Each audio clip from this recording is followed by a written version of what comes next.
고린도전서 6장 12절부터 20절까지 우리 함께 읽도록 하겠습니다. 시작.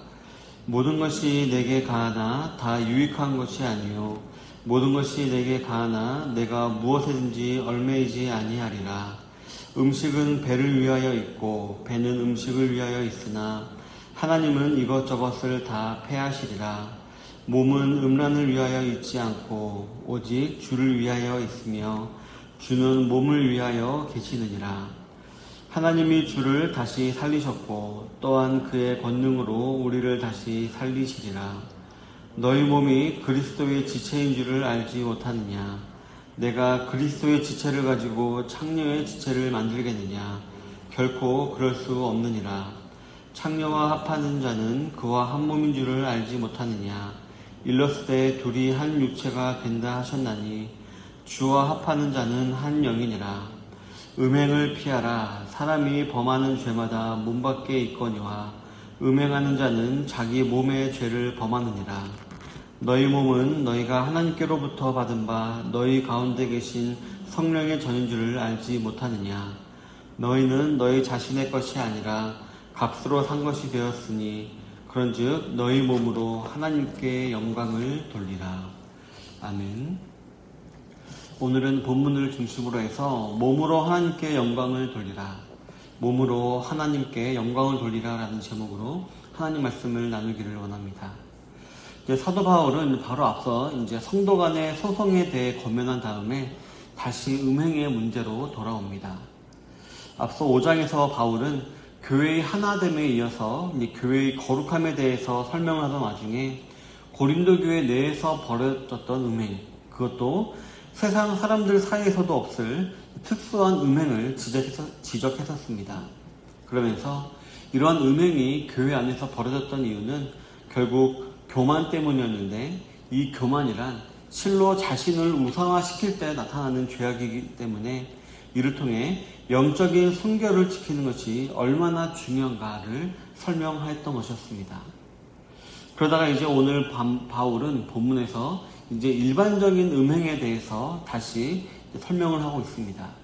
그리고 이를 위해서 바울은 첫 번째로 참된 자유에 대해서 설명을 하고 있습니다. 본문 12절부터 13절에 보면 모든 것이 내게 가하나 다 유익한 것이 아니요 모든 것이 내게 가하나 내가 무엇에든지 얽매이지 아니하리라. 음식은 배를 위하여 있고 배는 음식을 위하여 있으나 하나님은 이것저것을 다 패하시리라. 몸은 음란을 위하여 있지 않고 오직 주를 위하여 있으며 주는 몸을 위하여 계시느니라 라고 기록을 하고 있습니다. 이 당시 이제 이 부분은 이 당시 고린도 지역에 유행하던 말을 이제 바울이 바꾸어서 이제 교훈을 하는 것이었습니다.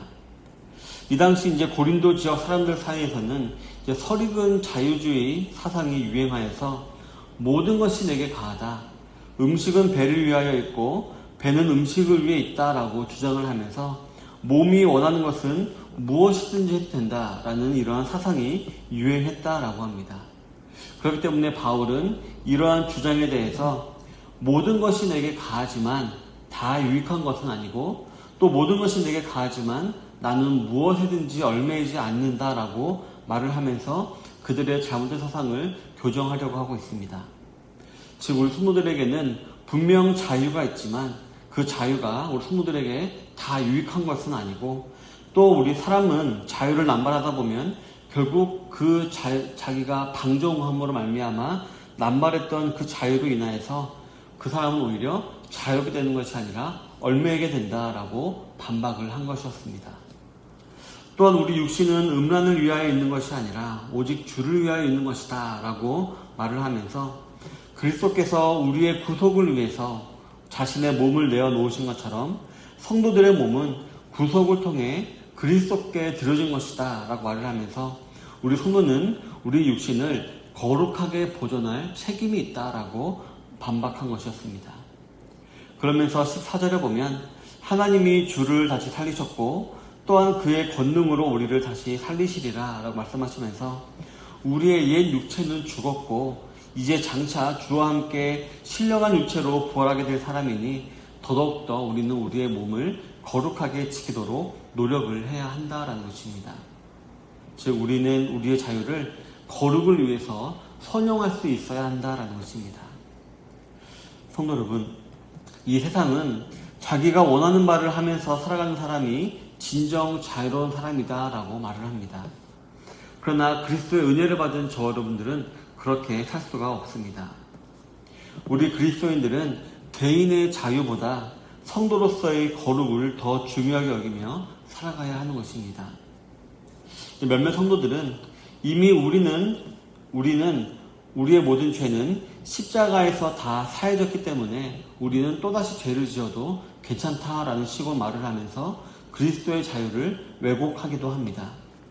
그러나 그리스도인의 자유는 방종이나 무질서를 뜻하지 않습니다. 왜냐하면 잘 아시다시피 이 자유에는 반드시 책임과 질서가 따르기 때문입니다.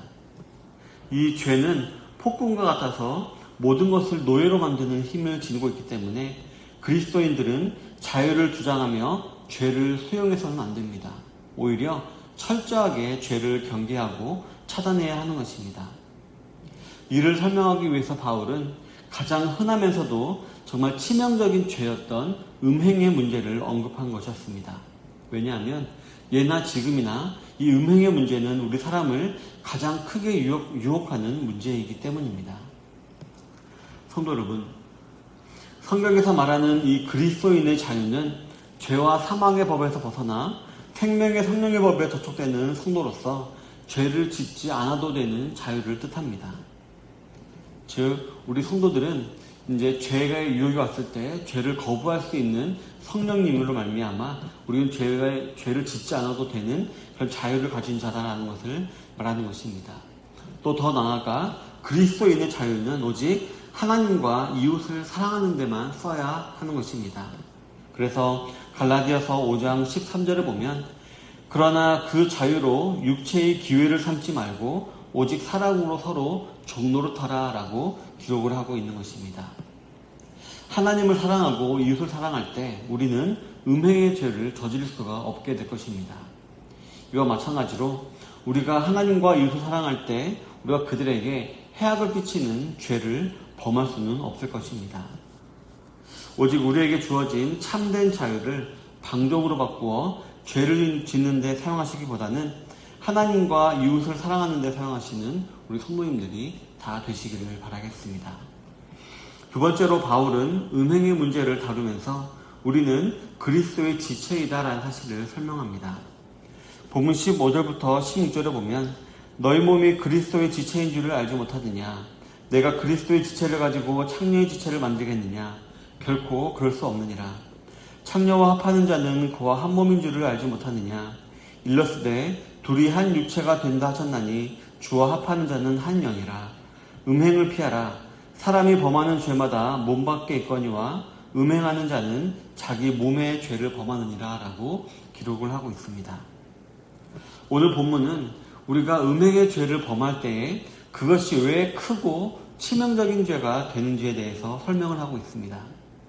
결론적으로 다른 죄들은 다 사람 몸 밖에 있지만 이 음행의 죄는 우리 몸의 죄를 짓는 것으로서 우리 몸 안에 있는 것이기 때문에 이 음행의 죄는 크고 치명적인 죄다라고 말을 하고 있는 것입니다. 성도 여러분, 하나님께서는 창세기 2장 24절에서 이 결혼을 제정하시면서 이러므로 남자가 부모를 떠나 그의 아내와 합하여 한 몸을 이룰지로다 라고 말씀하셨습니다. 그리고 부부간에만 허용된 성관계는 두 사람을 한 몸으로 만들어주는 의식인 동시에 증표이기도 합니다. 그렇기 때문에 오늘 본문에서도 말하듯이 만약 어떤 남자가 창녀와 몸을 합하면 그 사람도 창녀와 같은 자가 되는 것으로서 그리스도께서 신령하게 하신 육신을 한낱 패역한 육신으로 격화시키는 것이 된다라는 것입니다. 즉 저와 여러분들은, 우리 성도들은 그리스도의 거룩한 지체가 되었는데 우리 몸에 음행의 죄를 짓게 되면 그 지체를 더럽히는 것이 된다라는 것입니다. 그리고 이것은 저 여러분들이 속한 교회 역시 더럽히는 것이 됩니다. 왜냐하면 우리 조은시학교에 있는 모든 성도들은 다 그리스도 안에서 지체가 되었기 때문입니다. 그리고 이를 또 알 수 있는 부분이 바로 에베소서 5장 31절부터 32절 말씀인데요. 이 에베소서 5장 31절 32절 말씀은 앞서 나누었던 창세기 2장 24절의 주석의 말씀입니다. 이를 읽어보면 이러므로 사람이 부모를 떠나 그의 아내와 합하여 그 둘이 한 육체가 될지니 이 비밀이 크도다. 나는 그리스도와 교회에 대하여 말하노라 라고 기록을 하고 있는 것입니다. 바울은 결혼을 설명하면서 그리고 그 결혼 가운데 포함된 성관계를 설명하면서 분명히 이는 그리스도와 교회의 관계에 대해서 말하는 것이다 라고 분명하게 지적하고 있는 것입니다. 즉 우리 개개인이 범하는 음행의 죄는 우리 교회의 머리이신 예수님께 짓는 죄이고 또한 이는 그 교회의 지체인 성도들에게 짓는 죄이기도 하다라고 말하고 있는 것입니다. 참으로 두려운 사실이 아닐 수가 없습니다. 성도 여러분, 군대에는 연대 책임이라는 말이 있습니다. 즉 한 사람이 잘못을 해도 전체가 다 그 책임을 지고 벌을 받는 것을 말하는 것입니다. 저 여러분들은 오늘 본문 통하여서 우리가 그리스도의 지체이다, 또 머리 대신 그리스도의 몸된 교회의 지체이다라는 사실을 한번 깊이 생각해 보아야 할 줄로 믿습니다. 즉 저 여러분들이 짓는 이 개인적인 죄들은 개인에게서 끝나는 것이 아니라 결국 공동체로까지 영향을 미치게 되어 있다는 것입니다. 이를 설명하기 위해서 바울은 음행의 죄를 예로 들어서 그 심각성을 설명하고 있는 것이었습니다. 우리 사랑하는 성도 여러분, 본문 19절부터 20절에 보면 너희 몸은 너희가 하나님께로부터 받은 바 너희 가운데 계신 성령의 전인 줄을 알지 못하느냐. 너희는 너희 자신의 것이 아니라 값으로 산 것이 되었으니 그런즉 너희 몸으로 하나님께 영광을 돌리라 라고 기록을 하고 있습니다. 저와 여러분들의 육체는 더 이상 우리 개개인의 것이 아닙니다. 19절에서도 분명히 기록하고 있듯이 하나님께로부터 받은 바 된 것입니다. 왜냐하면 로마서 6장 6절에 보면 우리가 알거니와 우리의 옛사람이 예수와 함께 십자가에 못 박혔다라고 기록하고 있듯이 우리 옛사람은 이미 죽었고 이제 우리 안에 사시는 이는 그리스도이시기 때문입니다.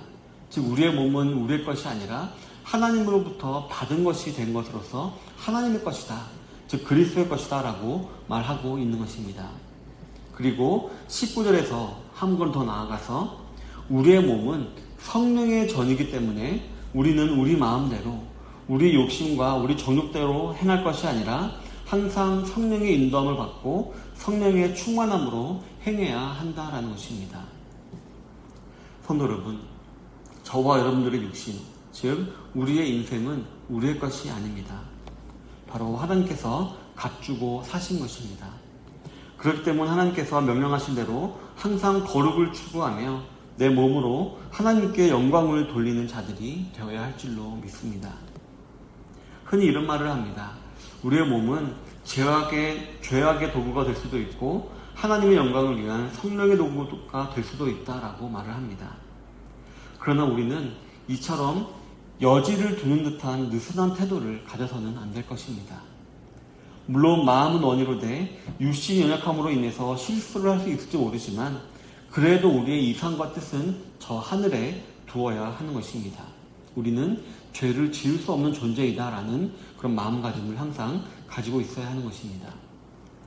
부득이 성도는 우리의 자유를 방종으로 바꾸는 것이 아니라 하나님과 이웃을 사랑하기 위해 선용해야 한다라는 사실을 기억하시므로 우리의 몸을 하나님께 영광을 돌리기 위해 힘쓰시는 성도님들이 다 되시기를 바라겠습니다.